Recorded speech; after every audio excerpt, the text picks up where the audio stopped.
Sri Krishna, Sri Krishna, Sri Krishna, Sri Krishna. Gurur Brahma, Gurur Vishnu, Gurur Devo Maheshwaraha, Guru Sakshat Parabrahma, Tasmai Shri Gurave Namaha, Tasmai Shri Gurave Namaha. It is very conveniently accepted by us. Siddha bhavati viveka khyati hanopayaha iti. So, viveka khyati, perfect discrimination between the Purusha consciousness and the three gunas and the Prakriti is the way to attain moksha liberation. Very clearly understood. Nacha siddhi antarena sadhanam iti. But only by talking and only by giving certificate to Patanjali Maharshi, you have really said something great. Nothing is going to happen. And therefore, idam arabhyate, we now start the topic regarding the Ashtanga Yoga. So in the 28th Sutra we were told, Yogangan Anushthanaat Ashuddhikshaye Jnana Deeptihi Aviveka Khyatehe. So when we practice this yoga, Ashtanga Yoga, as a result, the Ashuddhikshaye, the impurities of the mind are removed. And as much your mind is free from the impurities. So what is the impurity? The presence of rajas and tamas is the impurity. And because of that, our chitta becomes vikshipta, moodha and kshipta. So as long as our mind is under the influence of rajas and tamas, we will never be able to focus our attention on anything else. Until such time, we are only like the dry leaf cut from the tree and going with the whims of the wind. This is how our life becomes. Therefore, this ashuddhi, impurity, impact of rajas and tamas on our mind has to be attained, which is done through yoga anusthana. And to the extent our mind remains naturally quiet, undisturbed, unagitated, undull-witted, because the difference between the quiet mind born out of wisdom and sattva guna and the quiet mind born out of the impact of the rajas and the dullness, dull-wittedness is the same. But the difference is this. So, Ashuddhikshaye Jnana Diptihi. Our understanding, our life becomes an alert, inspired existence. And to that extent, aviveka khyatehe. So this purity ultimately takes us to this viveka khyati, the perfect discrimination between Purusha and the Prakriti. And for that, we were told there are 8 of them: Yamaniyama, Asana, Pranayam, Pratyahar, Dharana, Dhyan, Samadhi. And among them, the yamas are ahimsa, satya, asteya, brahmacharya, aparigraha. And we were told that they are mahavratam. When they are perfectly practiced in life, jati, desha, kala, samaya, vachinnaha, according to the proper understanding. See, this is very important. Spiritual practice should not be done as obsession or foolishness, with proper understanding. And that understanding we have seen what it is. Up to here we have seen in our last class. Now the next spiritual practice or the yoganga is given in the 32nd sutra. Shaucha santosha tapasvadhyaya ईश्वर प्रणिधानानि नियमाः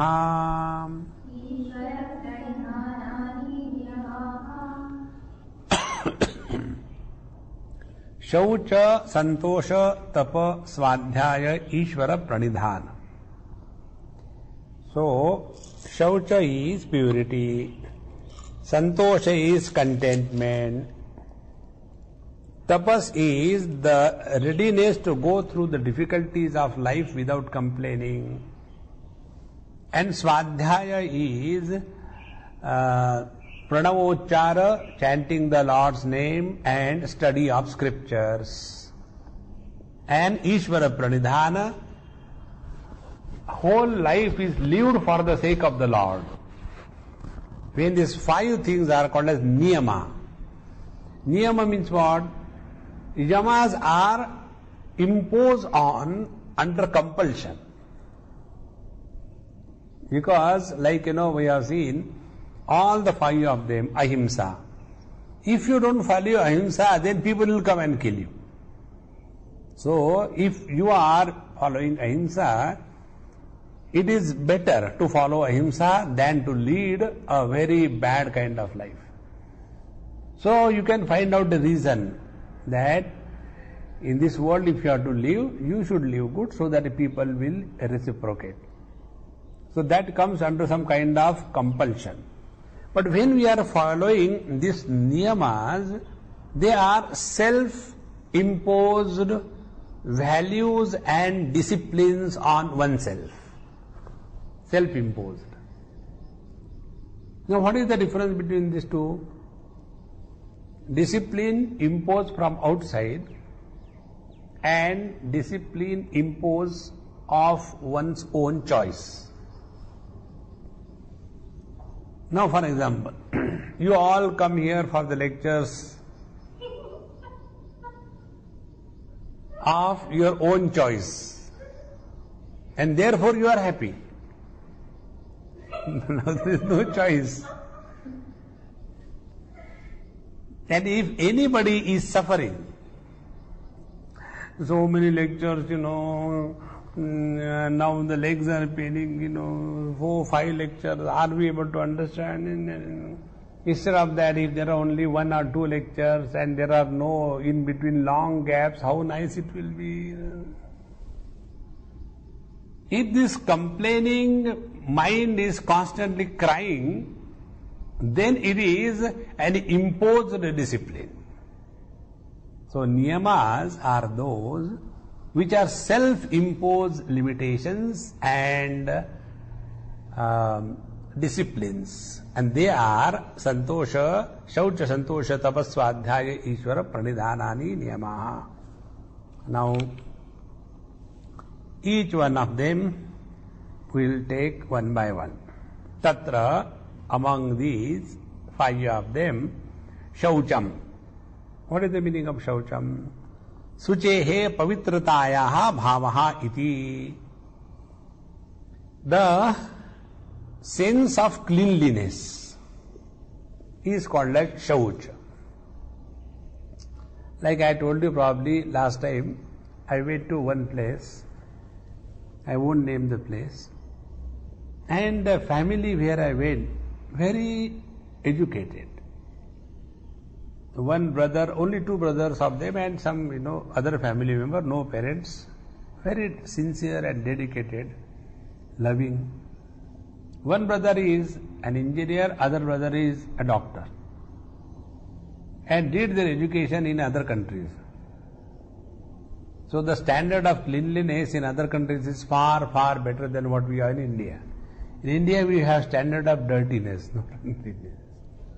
So they are brought up in that condition. And when I went to stay in their place, with all love, sincerity, no compromise, they kept me in a room, sorry, this room for you, and bed and bed sheet.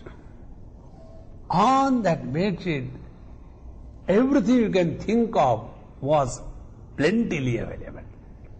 As if, it was a cloth used for, what you call, doing the pocha, cleaning the whole house, And the same thing was spread and put over there. And he himself is, very well clean dress, and Swamiji, this is for you. And that dirty thing he was doing like this. When Kachra came, he just did like this, this is for you. Now you can imagine. Now why this happens? Because they don't have that sense of cleanliness. See? So, that is why the other day somebody told me, I was coming from Pilani.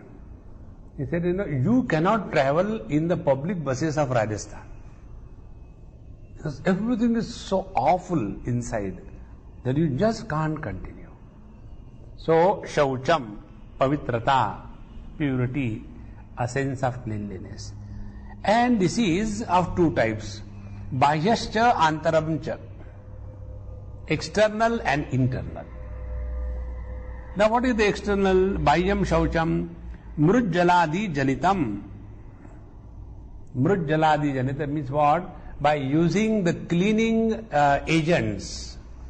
Now here, this is the Shastra, therefore they will say using the clay, etc. In the olden days, when they used to wash their hands, they had to use the mitti, and then only it is really clean.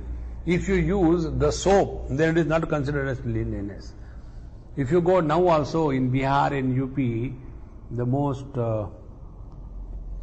cultured state of our country, there, even on the railway stations, you have the places where they keep the mitti, that soil. So people, they will come out of their compartments what they have used for going to toilets, etc. And the thread is hanging on this thing, on their ear, and they will be coming and take that soil and then listen and then make themselves wet everywhere, the whole thing, and with that wet thing they will come and sit.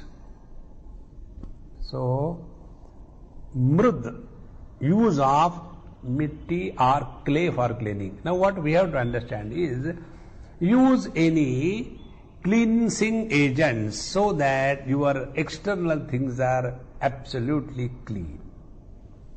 Cleanliness is godliness. I will not say next to godliness. So, shaucha.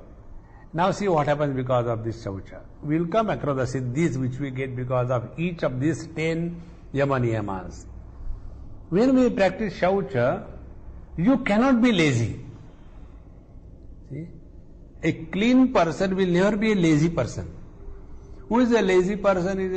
Is it okay, no, doesn't matter. Because who will do it then? Laziness. So, bahya shaucham. Second thing, medhyabhya vaharananadi, and also eating good food. Not the one which is taken out fresh from the fridge and put into the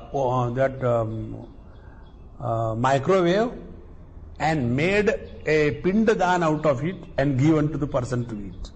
No. It is very necessary that our food should be freshly cooked and eaten every day. So, these are the two cleanlinesses with reference to the external. So, Adi Shabdena amedya samsarga vivarjanasyam abhigrahyam.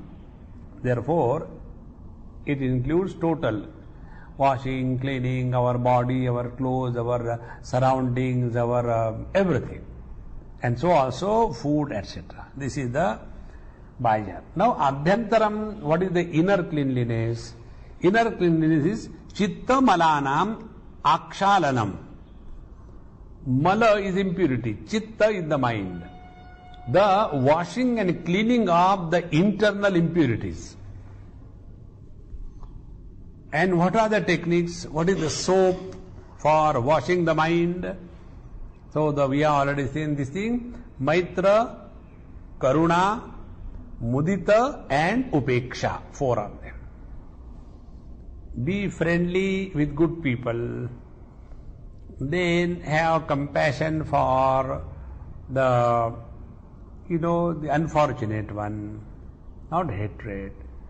And then be happy in the happiness of others, mudita. And fourth, be indifferent to the criminal members of the society. Then automatically your mind will be cleaned. See how beautiful it is. So, first, Maitri.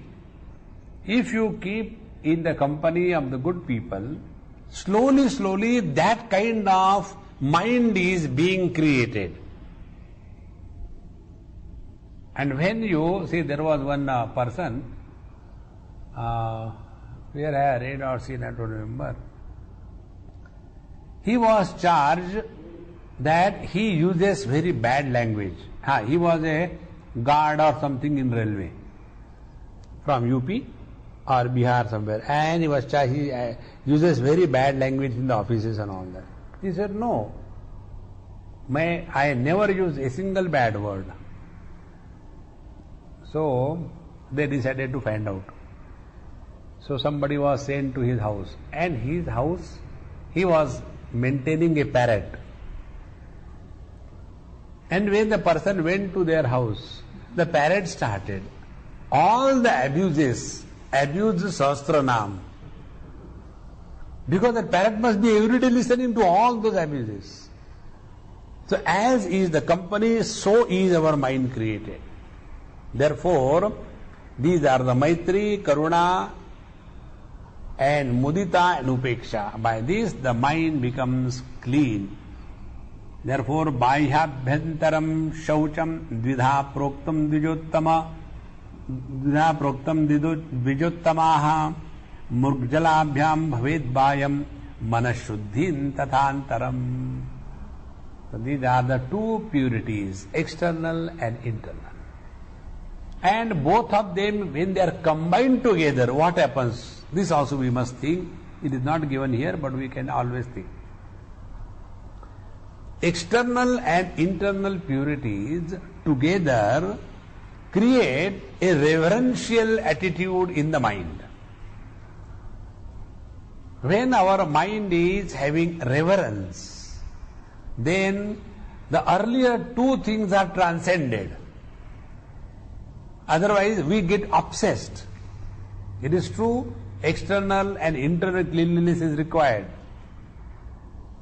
That is, somebody is having either external cleanliness not up to our mark, or the internal cleanliness not up to our mark, then the possibility will be, we will be discarding a person, and then this Maitri, Karuna, Mudita will not happen. As to avoid that pitfall, the third thing we can add, the third dimension, when we respect and revere somebody, we can tolerate uncleanliness both at the external level and the internal level. What is the uncleanliness at the external level? Now you all must have read the life history of our Shirdi Sai Baba. I told you also once about one of my experience, one Avdhut Amma, very peculiar. Avdhutas are, beyond this, 4 stages.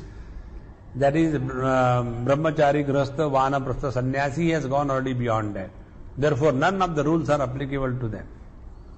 Therefore, they may take bath, they may not take bath. So, this lady, she was never taking bath. Nobody has ever seen she has taken bath. And when I went, gave her things, and when she hugged me, 3 days before that she was sleeping. So I was just thinking, now 3 days this lady is sleeping. We sleep for 4 hours and we have to brush 10 times.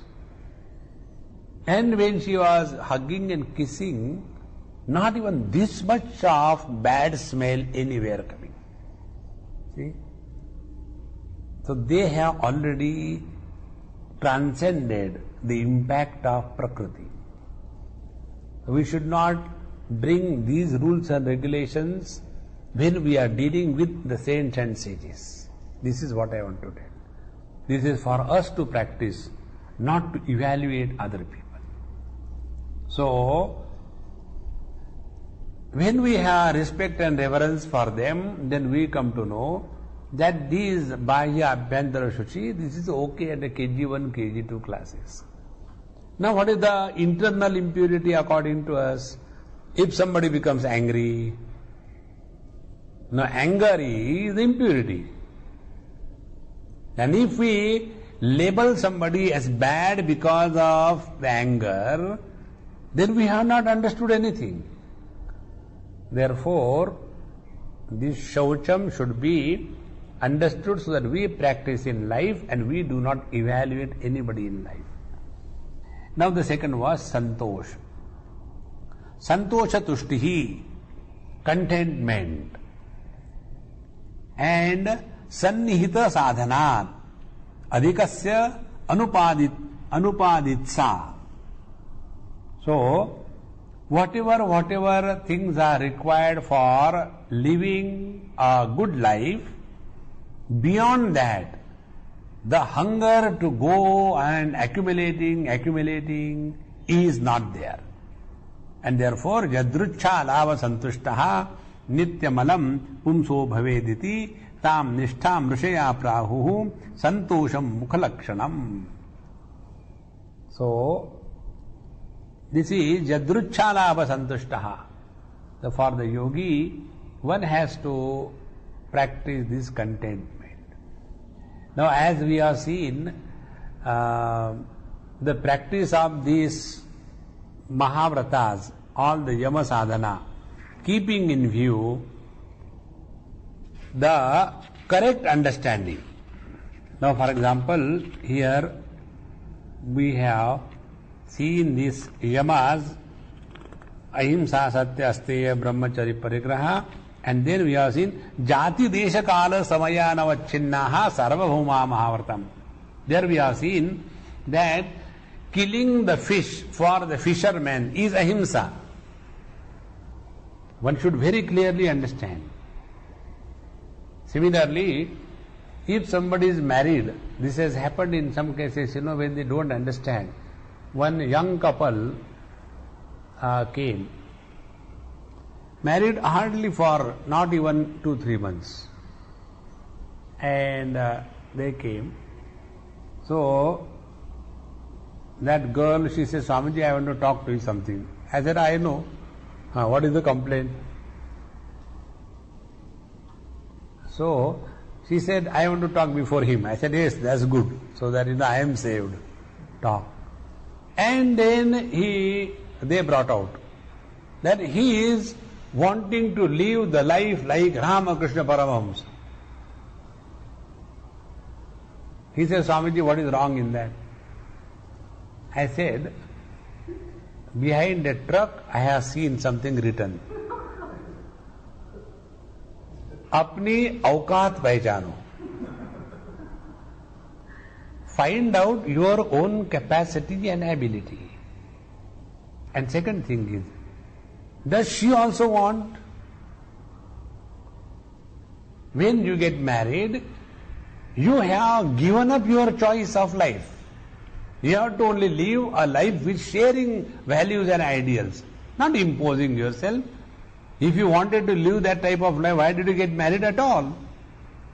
But Swamiji, is it not brahmacharya is required? I said, yes, it is required. But do you understand the meaning of brahmacharya? Meaning of brahmacharya for a grahastha is to produce the children. That is the meaning of brahmacharya. Is it like that? Yes. I said, you can't have the same definition for everything. When we say, this is heavy. Now this is heavy is a general statement. So if you give a papad to a small child of 6 months, it is heavy. And if you give 20 kg to a very strong weightlifter, it is nothing, light for him. In the same manner, all these things has to be properly understood. Similarly, santosha should be properly understood. Similarly, the earlier shaucha should be clearly understood. Otherwise, we get into the wrong understanding, contentment, and then the contentment is more of laziness and not contentment. And if they get anything free, we want it, Therefore, instead of having the desires unfulfilled in the mind, and leading the life of pseudo contentment, false things, and leading a very unproductive life, it is better that you have lots of desire and fulfill your desire. It is better. In the 3rd chapter, Bhagavan told us, Mithyacharasya uchyate.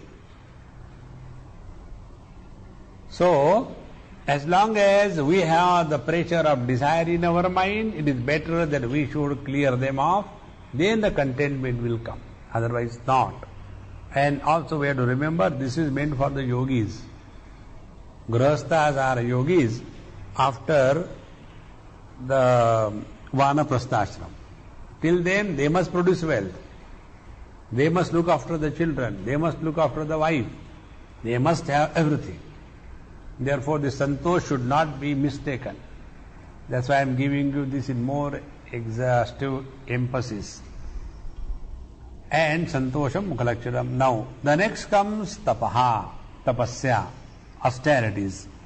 Austerities means what? Dvandva sahanam. Dvandvaja dukkha sahanam. Dvandva sahanam is the misery is born out of the possible options that come in our life. Such as one, dvandvascha jigatsa pipase. Jigatsa pipase, when one is hungry and thirsty, that time you have to have the ability to go through the pangs of hunger and thirst without losing your cool. That is tapasya. See, normally what we understand by tapasya, that not eating food. No, you don't do that additionally. Instead of that, discover this faculty. Sometime you get on time, sometimes you don't get. So, dvandvascha jigatsa pipase. Then, shitoshne. Shitoshne means what? The external conditionings which are prevailing around us. Sometime cold, sometime hot. It is there. Then third, sthanasane. Sthanasane, sometimes you have to stand along. Sometimes you have to sit for a long. And in both the cases, the ability to go through these without complaining. See, this tapasya, when it is practiced, titiksha develops. You remember, the definition of titiksha in our Vivek Chudamani? Sahanam sarva dukkhanam apratikara purvakam chinta vilaparahitam sa titiksha nikadyate. Sarva dukkhanam apratikara purvakam sahanam.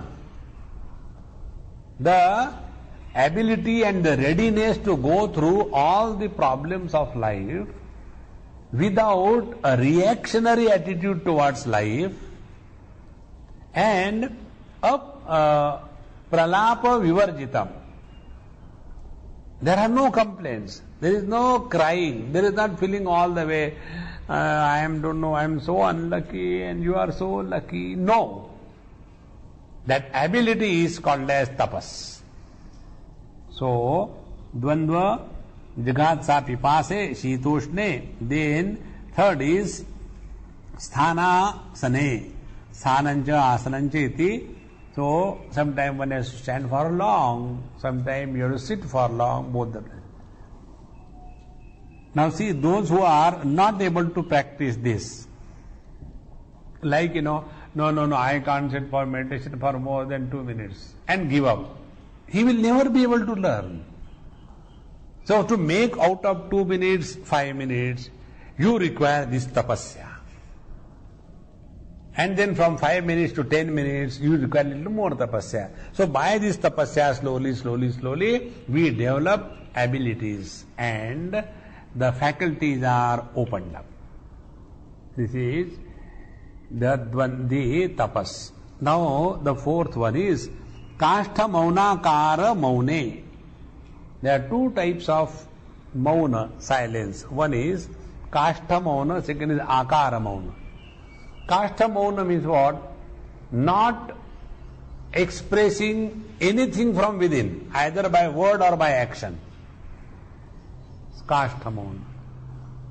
Even if you are hungry, or you are thirsty, or you want something to be done or not done, not even mentioning once.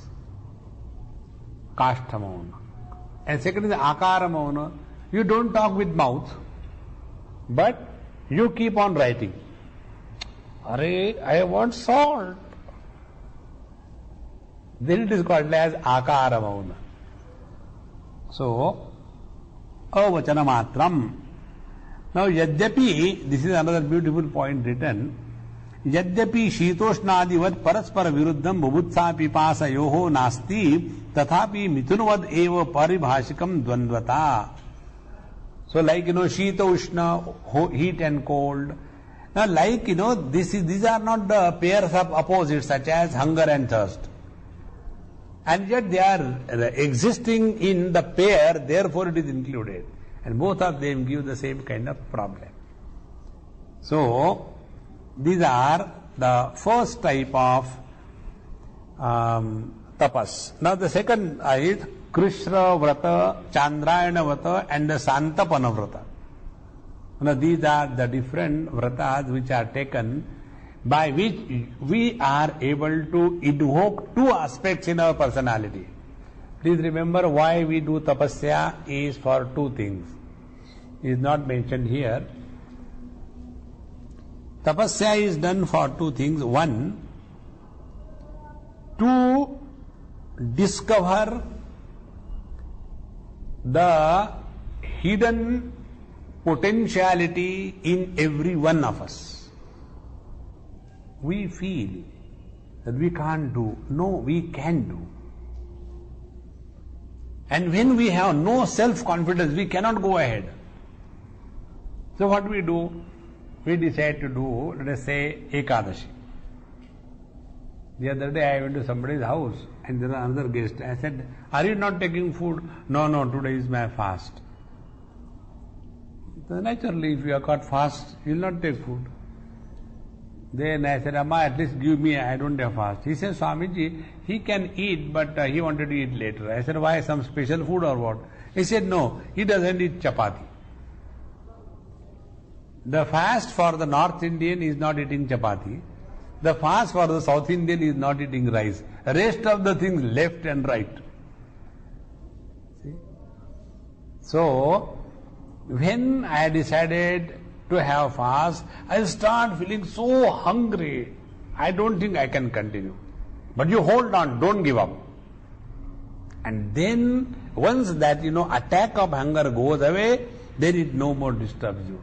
And then we come to know, hey, I can do this.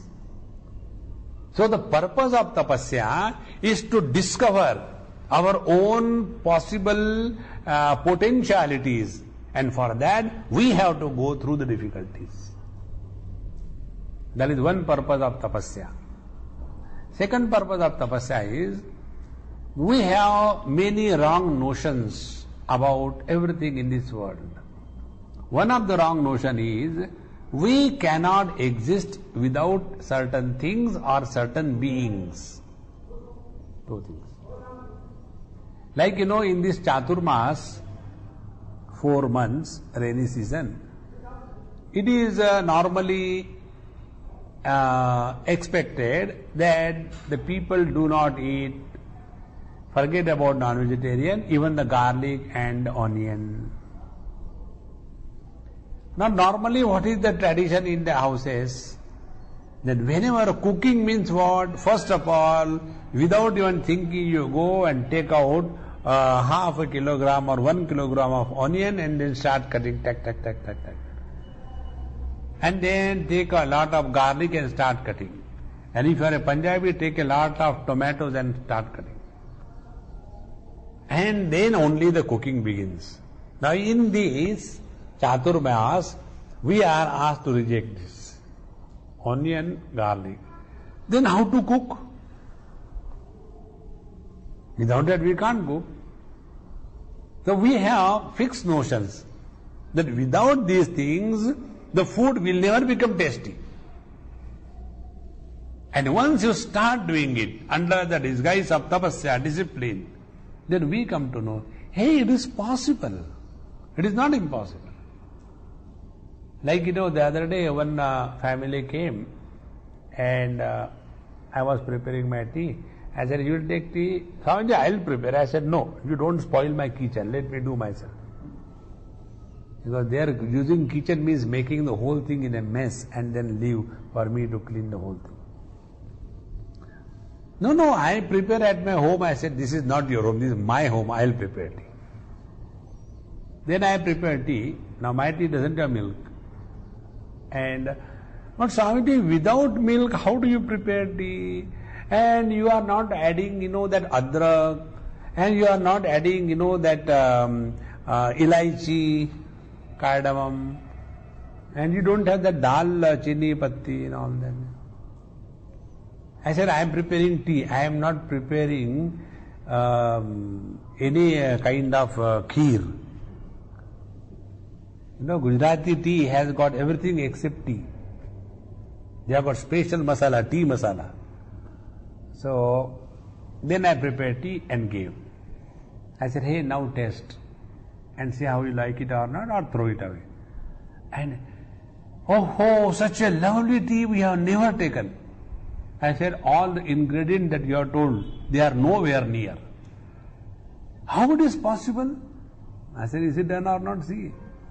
And from that day onward, now it is 2 years, they have stopped taking their original type of tea. The same tea they start adopting. In short, when we do tapasya, the purpose is to remove the notion from our mind that we cannot survive without certain things and without certain people. If these two things are discovered, your tapasya is successful. So first is remove the wrong notions about dependence.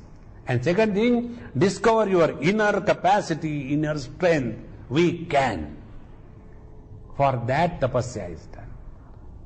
So, for that these are the various kinds of things which are told in our scriptures, like the Krishna Vrata, and then Chandrayana Vrata, and Santapana Vrata. So these are all different types wherein you do that and then feel that you are really done something. Now the next one was the Swadhyaya. So Tapa, Santosha, Swadhyaya, then Ishvara Pranidhana. So Swadhyaya is what? Moksha Shastranam Adhyanam Pranava Japova. See, two things. These are essential things in our everyday's life. One is Japaha. We feel many times, what is this happening with the Japa, with the Ram, Ram, Ram, Ram, Ram, Ram, Ram. Don't think that way. And if you do the Japa very methodically, systematically, sit quiet, take the mala in your hand, and no hurry bari. For example, you are chanting Om Namah Shivaya. Then Om Namah Shivaya, Om Namah Shivaya, Om Namah Shivaya, Om Namah Shivaya. So, with this all sincerity and slowly with the Vaikhari Vani, not inside the mind.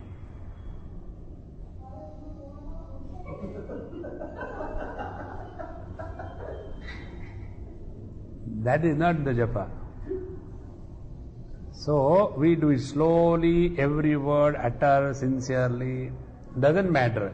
Instead of doing the 200 malas, do only half a mala, but do it completely. That is Swadhyaya. The second one is, what happens by this Swadhyaya, this kind of japa, we train our mind to be applicable to the same job with our own freedom for a required length of time. This faculty we develop. See? There are two things. One is complaining about the running mind. The second thing is putting efforts to find out how the mind can be controlled. And this can happen only when you become aware about all the things that are happening in the mind. I'll tell you one or two things, how it has helped me. First time when I started this Gayatri Japa after the Diksha, Swamiji gave Diksha, and then you have to chant Gayatri Japa. Chant 11 times slowly is okay. But no, I will chant 108 times. And then start. And Gayatri Japa is not a small one, Om, Om, Om, Om, it's a long one. And that too also in the mind.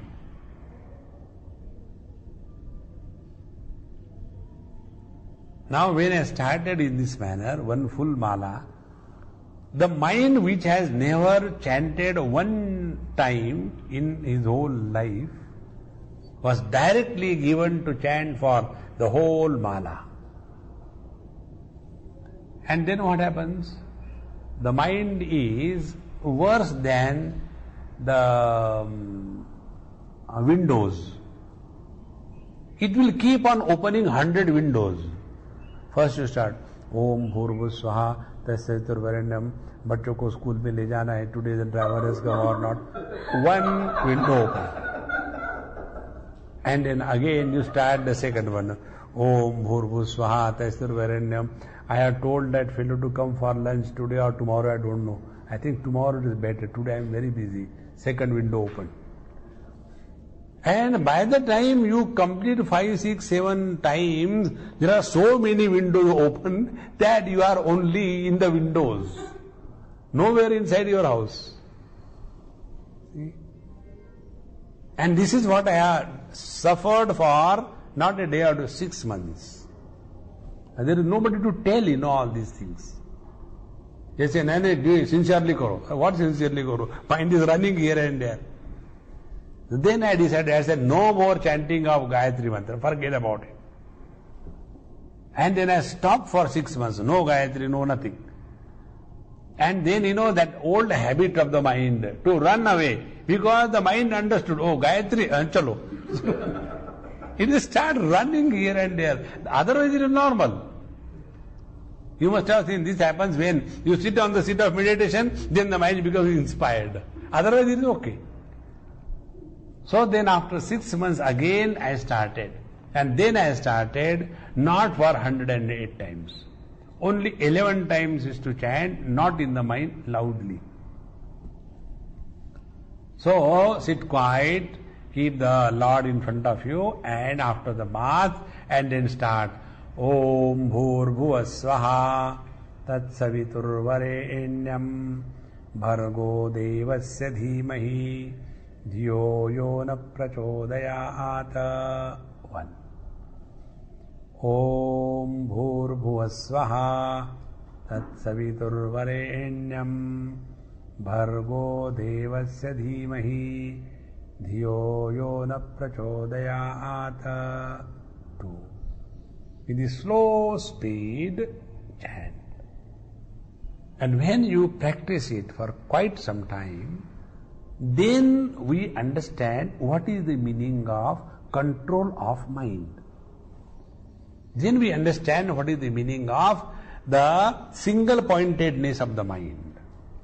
And unless this ekagra chitta bhumika comes, your samadhi will never be called as a yoga. That is why this swadhyaya and inclusion of the japa is extremely important. So, swadhyaya pranavo japahava. Now either you do the japa of pranava om or any mantra, whatever you are chanting, doesn't matter. And second one is the moksha shastranam adhyanam. About this moksha shastranam adhyanam, I'll tell you one thing. There is one of my amma, and I have seen her for last so many years, and she has grown so tremendously in her spiritual quest. Sometime in 80s, when I first met her, her daughter was very small. And she was also a young mother, maybe hardly 20 years or 22 years like that, young girl. And then she asked me, Swamiji, I want to do some real sadhana. Can you tell me something? I said, Amma, every day you read one shloka of Bhagavad Gita, and then after you read whatever commentary you are reading, and then close the commentary, write the shloka with your own hand, and write your own understanding translation, and whatever thoughts come in your mind, you write about it. And do it. And she started. After she did it for the whole Bhagavad Gita, then she says, Swamiji, now I have got sufficient grasp about Bhagavad Gita. Now what I should do? I said, now you again go back to the same Bhagavad Gita and read what you have written. Does it need improvement? She says, Swamiji, when I am again reading, I feel so stupid. Did I write like this? I said, therefore, you have gone through Bhagavad Gita. Bhagavad Gita has not gone through you. So don't give up. Start. And then, because now she had a complete grasp about the whole thing, right or wrong, then she started studying. And then she started writing that as a column in a local newspaper. And then she asked, Swamiji, what is the title I should give? So she showed me the first one she has written. I said, you give the title, Gita in the eyes of a grahastha. She has written in Hindi. That continued for the whole 2 years or so. And now we have brought out the book. And those people who read it, they are so happy about it. Because now it is no more imagination, somebody said something. Your own mind is able to interact with the scriptures. When our own mind starts interacting with the scriptures, then alone our mind has become oriented to the reality. Now what happens? Our mind interacts with the world, not with the scriptures. That is why here, this is very important. Swadhyaya moksha shastranam adhyanam pranavam japova. So, then Ishvara pranidhanam. Now when we start this Swadhyaya, what happens is, our life starts getting oriented for something higher in life. See, orientation of life for something higher is necessary if we want to grow spiritually. And this orientation is initiated by this Swadhyaya. And as this Swadhyaya goes deeper and deeper, the next step that comes and happens is the Ishvara Pranidhanam. Ishvara Pranidhanam is surrender to the Lord. So, Ishvara Pranidhanam is what? Tasmin Paramagurau Sarvakarmanam Arpanam Pradhanam Sannyasaha. So, Ishvara Pranidhana means Paramagurau. Now see, we have seen Ishvara. So, Sarvesham api Guru Kalena Anavachhedat. So, the real Guru is Paramatma. And he will be always available to you. And he will not demand anything from you. How important it is. Paramagurau. So, Yadyat karma karomi tattadakilam shambho tavaradhana. In Kurma Puran it is stated, Kamato vapi yat karomi shubha shubham tat sarvam tvai sanyastam tat prayukta karosmiham naham karta sarvam etad brahmaiva kurute tatha etad brahmarpanam proktam rushibhihi tattvadarshibhihi. Every action of ours is done to propitiate the Lord. Meaning what? Every action of ours is done in remembering Him. I'll tell you the importance of this remembrance, what it means. The other day I told you this story in other context. Here also I'll tell you. When I went someplace and from the big mall, I saw some biscuits and I bought 2 packets. and got them to Bombay.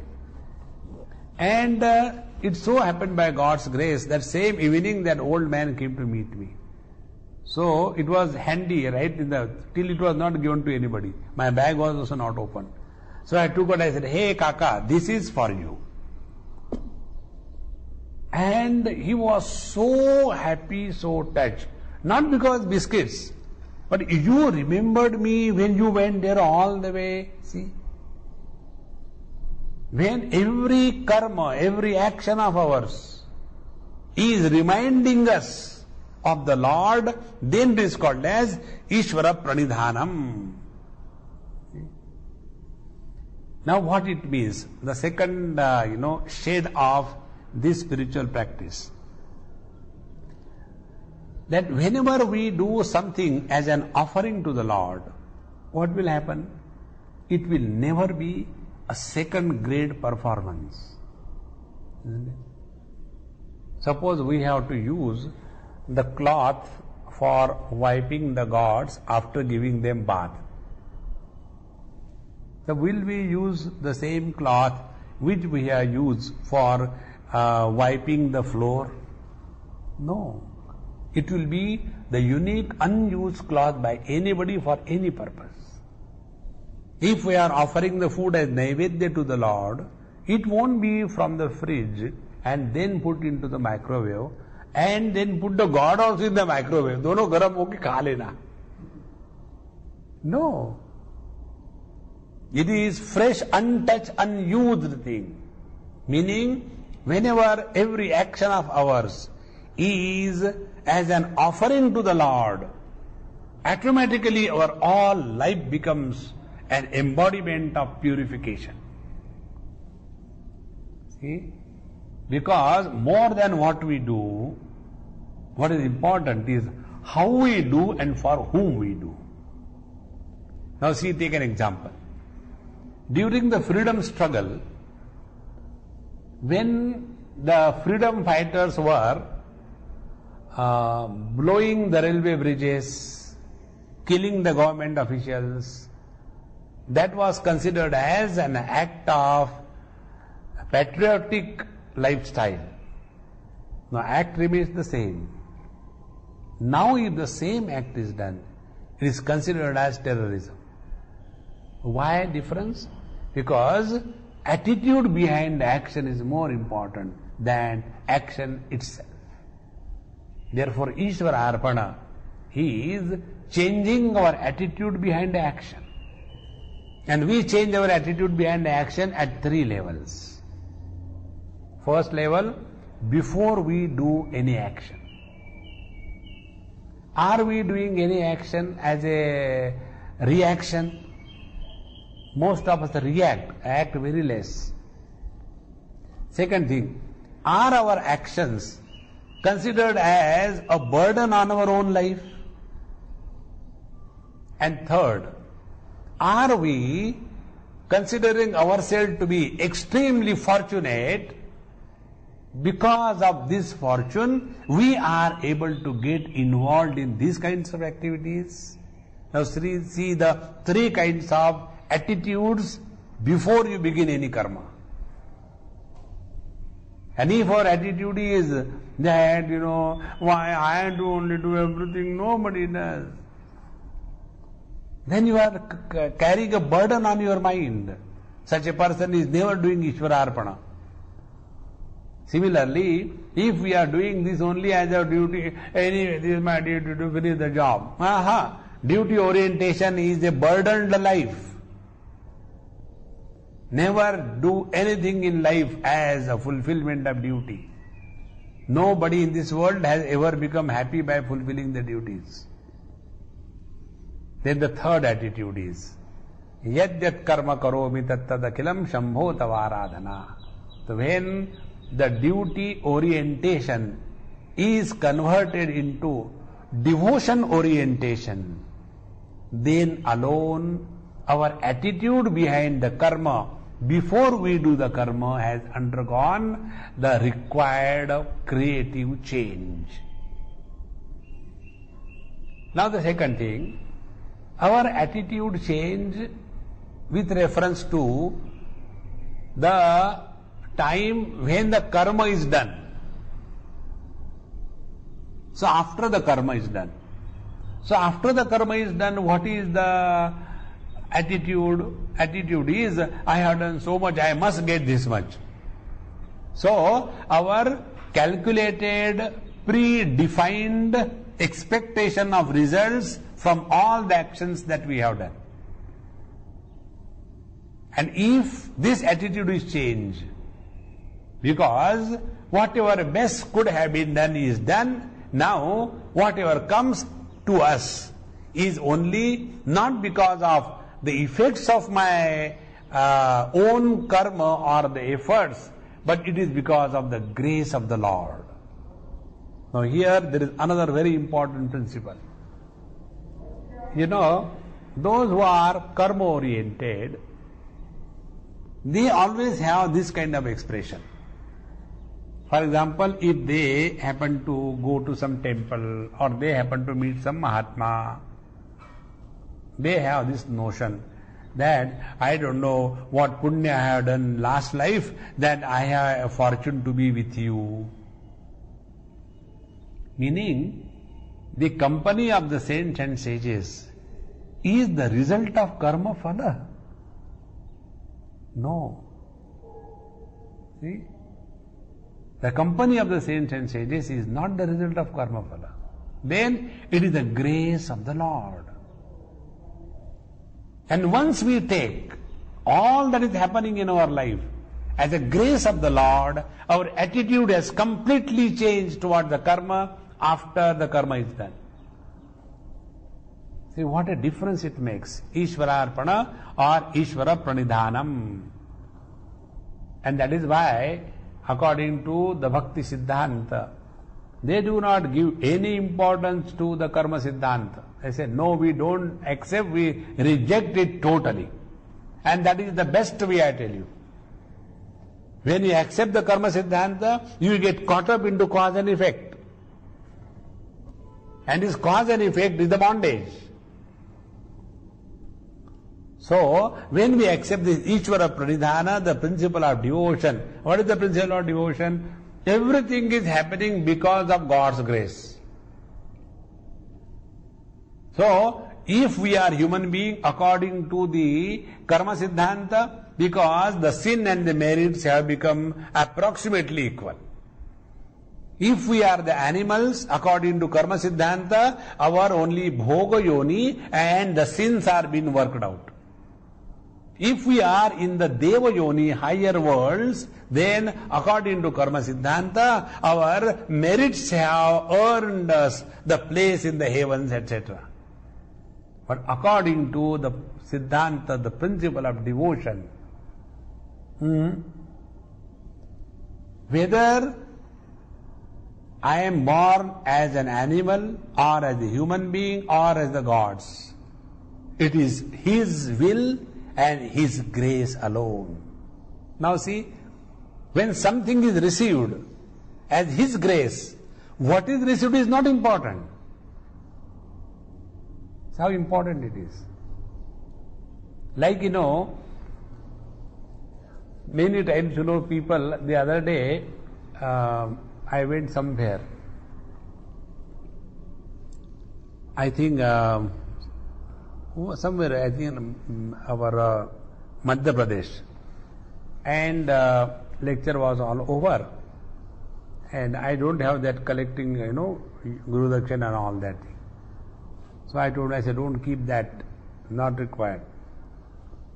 And then, you know, one old man from somewhere, he used to come regularly for lecture. He came and he said, Mahatmaji, I want to do namaskar and touch your feet. I said, okay, do. Don't cut them away, touch and leave them. So, with his, you know, old face, hardly few teeth here and there, he did namaskar. And then I was watching him, very poor old man. Then from his somewhere, he somehow was taking out money. And when he was giving money, so somebody who was conducting, I said, no, don't give anything to Swamiji. I said, who asked you to talk in between? Stop there. I will take it. And he gave me, I think 8 annas, 50 paisa.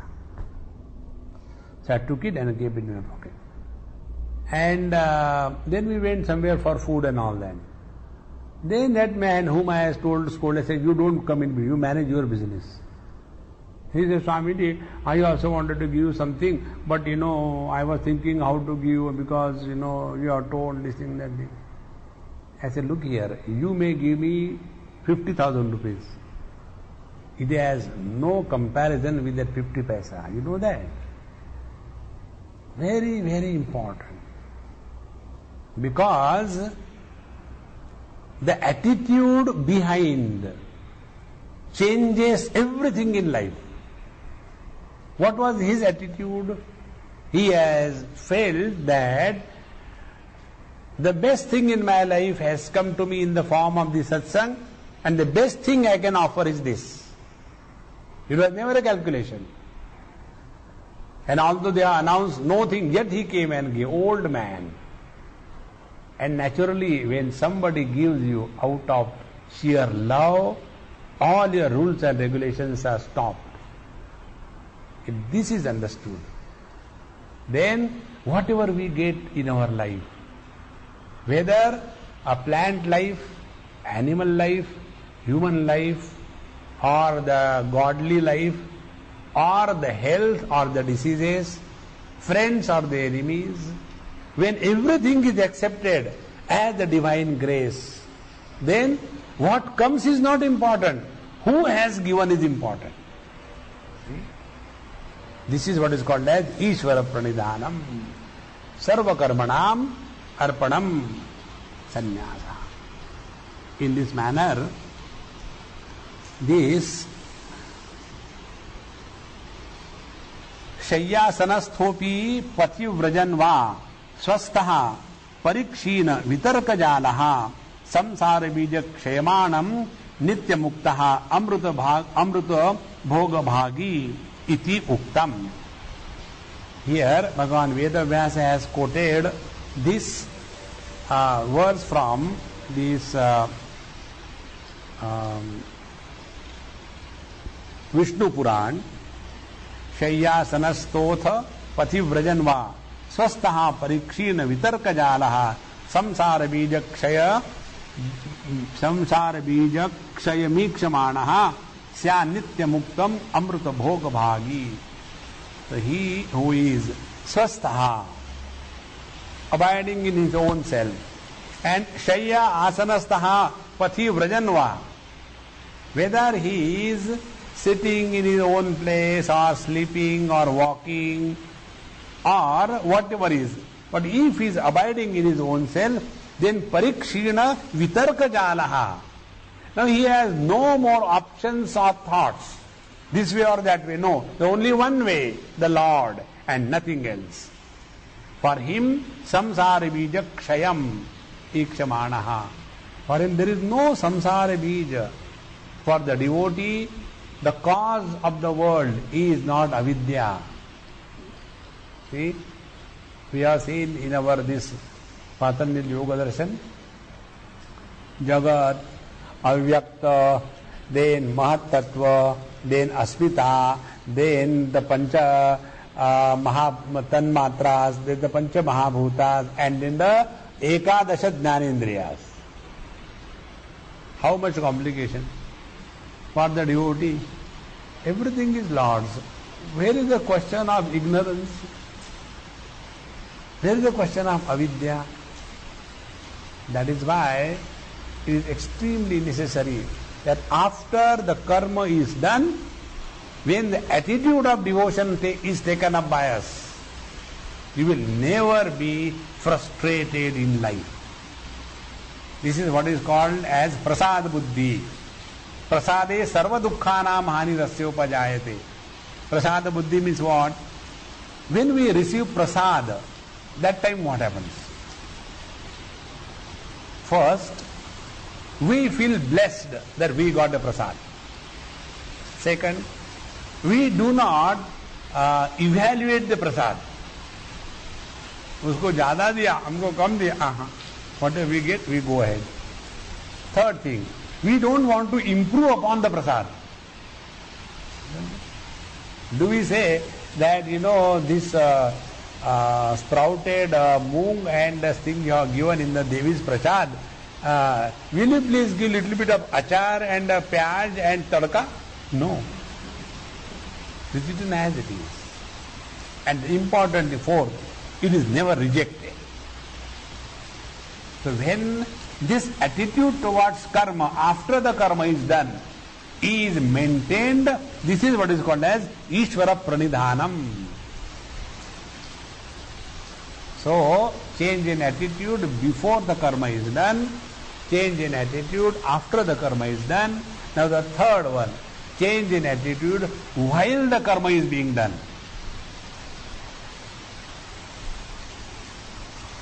In third chapter, Gita, if you remember, यज्ञार्थात् कर्मणोन्यत्र लोकोयम कर्म बंधनः तदर्थम कर्म कौन्तेय मुक्त संग समाचर. Whenever any karma is done for other thing than the Lord, it becomes bondage. And if it is done for the sake of the Lord, it doesn't create bondage. And therefore, mukta sanga samachara. Now two things. While doing the karma, the change in attitude. First attitude is samachara. Whatever we have to do must be a piece of art, perfect performance. Then it is called as Ishvararpana. Then it is called as changing our attitude while doing the karma. See, you must have seen, there are in South India, when they offer the flowers to the Lord, it's a great joy to see. They take the Narayan Mana, Devana, and their Krishna is hiding, getting hidden on there. If you go to this Pushti Margi, they will be putting the Lord in such a great love. And everything there. I have seen one old lady, Gujarati lady. Oh, what a joy! When she is doing the puja, as if she is dealing with a living specimen of Bhagavan Krishna. And then when she is putting the flower she'll put, and then, no, it's not like that. It's like, see, that's called as love. So whenever anything that we do, if it is done perfectly, samachara, then our attitude has changed. Otherwise, somehow or other, finish it. No finishing business. Enjoy everything that you do. So, the third change in the attitude will be what? When every action is an expression of your inner happiness to perform that action. That change in attitude is called as Ishvara Pranidhanam. So, such a person, when he is practicing this, then samsara bija kshavi kshamanaha. As a result, slowly what will happen? Samsara bija kshina. What is the samsara bija? The avidya. And because of avidya, what happens? Purusha prakriti sanyoga. And when the heart is now purified, there is no load of doership, there is no worry about the result, and there is a joy in whatever you are doing. Your mind has attained sufficient purification, and chitta ekagrata is normal. And when our chitta ekagrata becomes a natural condition, then the chitta vritti nirodha becomes the yoga, not otherwise. This is what here says Vishnu Puran. So samsara bija kshami kshamanaha nitya muktaha. He is ever liberated. And amruta bhoga bhagi. And he is able to taste the bliss of immortality. What is the bliss of immortality? When you are happy with whatever you are doing, nobody can make you miserable in your whole life. Do you know what is the secret? Secret is, we all do our karma in the present. We cannot do our karma yesterday or tomorrow. Like I am giving you the lecture now. Now at the time of giving this talk or at the time of doing any karma, if I remain extremely happy, peaceful, then nobody can make me miserable. And this is not limited only to this lecture, but for everything that I do. See, this is what is called as Amruta Bhoga Bhagi. Such a person is ever cheerful, ever happy. He has nothing to complain. Complaints are about others. Complaints are about the past, about the future. But the one who is abiding in the present with full involvement, samachara and mukta sangha.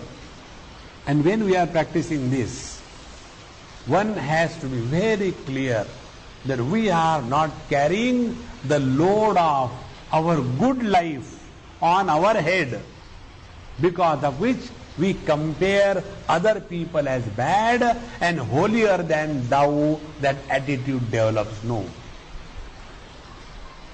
Amruta bhagava bhoga bhagi idam uktam. So this is called as Ishvara Pranidhanad, and because of this Ishvara Pranidhana, it will be said in the next sutra, Pratyak Chetanadhigamaha Antaraya Bhavascheti. So when these 10 qualities, 5 yamas and 5 niyamas, when they are practiced by us in our life as Mahavratas, 10 different siddhis start coming in our life. And these siddhis are the signpost of our perfection. It is something like this,